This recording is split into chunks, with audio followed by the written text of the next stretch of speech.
Hoje nós estamos recebendo aqui o psiquiatra e psicólogo Augusto Cury. Prazer tê-lo aqui conosco, doutor Augusto Cury. É uma honra estar com vocês aqui no Diário Brasília. Doutor Augusto Cury, como que aconteceu um ateu convicto como o senhor? De repente, o senhor conheceu Jesus, descobriu quem é Jesus, se tornou um cristão? Bom, eu fui um dos maiores ateus que já pisou nessa terra. Creio que fui mais ateu do que Nietzsche, que escreveu sobre a morte de Deus, e inclusive Marx, que abordou que Deus, a busca por Deus, é o ópio que entorpece a mente humana. É provável que fui mais ateu do que Freud, do que Jean-Paul Sartre e Diderot. Como eu pesquiso uma das áreas que é considerada a última fronteira da ciência, o mundo onde nascem os pensamentos, para mim Deus era fruto do espetáculo das ideias, de um cérebro que não aceitava o seu fim, o seu caos, na solidão de um túmulo. E a teoria que eu desenvolvi como psiquiatra e pesquisador da psicologia, ela estuda o processo de construção de pensamentos e de formação de pensadores. Eu usei essa teoria para analisar como mentes brilhantes romperam o cárcere da inteligência e produziram novas ideias, como Freud, Einstein, Hegel, Kant, Agostinho e assim por diante. E fui até esse homem mais famoso da história, chamado Jesus Cristo. Eu analisei os seus comportamentos, as suas reações e as entrelinhas das suas atitudes nos focos de tensão, nas suas 4 biografias, ou chamado Evangelhos, em várias versões. Eu esperava encontrar uma pessoa construída por um grupo de galileus que queriam produzir um herói para romper o jugo de Tibério César, que era o imperador romano. Mas fiquei perplexo, porque percebi que a sua personalidade é tão complexa e tão fascinante que não cabe no imaginário humano. Para você ter uma ideia, no exato momento em que ele foi negado por Pedro, ele olhou para o mais forte dos discípulos, e, embora sendo golpeado pelas palavras que bradavam, eu não o conheço, eu nunca andei com esse Galileu, ele não faz parte da história, ele cativou com a sua retina e gritou sem dizer palavras. Na Fortaleza Antônia, ele quis dizer: eu te compreendo, eu te compreendo. Com seu olhar, ele economizou palavras, mas fez um discurso mais brilhante que o mais poético de todos os discursos. E quantas vezes você, pai, mãe, você, professor ou executivo, está diante de uma pessoa que falha, erra, e ao invés de simplesmente olhar e lhe dizer sem palavras: eu te compreendo, e nós julgamos, excluímos. Através de analisar o comportamento de Cristo nesse sentido, eu percebi que a sua inteligência, sua capacidade criativa e a capacidade de ser gestor da sua mente e protetor da sua emoção não tem precedente histórico. Assim, eu deixei de ser um ateu, um dos grandes ateus da história, e percebi que a procura por Deus não é um ato de pequenez intelectual, mas um ato inteligentíssimo da mente humana. Mas quando o senhor pesquisou sobre Jesus Cristo, homem, o que o senhor esperava encontrar?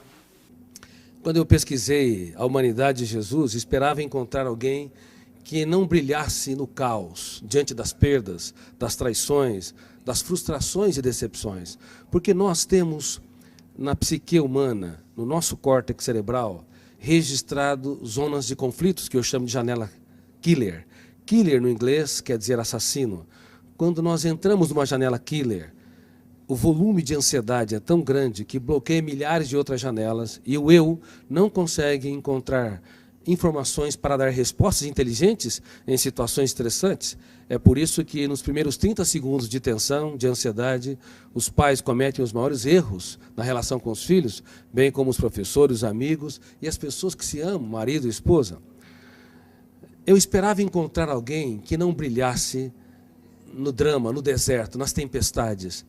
Mas é impressionante, quando o mundo desabava sobre o homem Jesus, ele, ao invés de ser preso pelas janelas killers, ele abria as janelas da sua mente, olhava para a tempestade e via nela a chuva, uma oportunidade solene para cultivar. Enquanto que nós, muitas vezes, diante das perdas, decepções, diante das lágrimas, das injustiças e fracassos, recuamos. Ele não. Ele cultivava as flores e usava suas mãos nesse processo. Muitos querem a beleza das flores, mas não têm coragem de sujar as suas mãos para cultivá-la e irrigá-la. O senhor tem, assim, uma noção do que aconteceu? Porque, na realidade, o senhor é um dos grandes cientistas do mundo, um dos grandes psiquiatras, um dos grandes psicólogos do mundo. Essa descoberta do senhor pode ser levada até para um campo científico, e eu poderia até dizer aqui que é quase que dizendo aqui que se cientificamente Deus está existindo ou Jesus é Deus. Exatamente. Ao analisar o comportamento de Jesus nas mais diversas situações que ele se encontrou, eu fiquei cônscio que esse homem não cabe no imaginário humano. Somente alguém que é sobre-humano, filho de Deus, poderia ter as reações que teve nos mais dramáticos estímulos estressantes. Veja bem, no ato da traição, era de se esperar que ele fosse golpeado pelas zonas de conflito do medo ou da raiva, agredisse o seu traidor, ou se punisse e se achasse o mais derrotado dos seres humanos, porque foi traído pelo mais culto, o mais sereno, o mais tranquilo dos discípulos, Judas Iscariotes.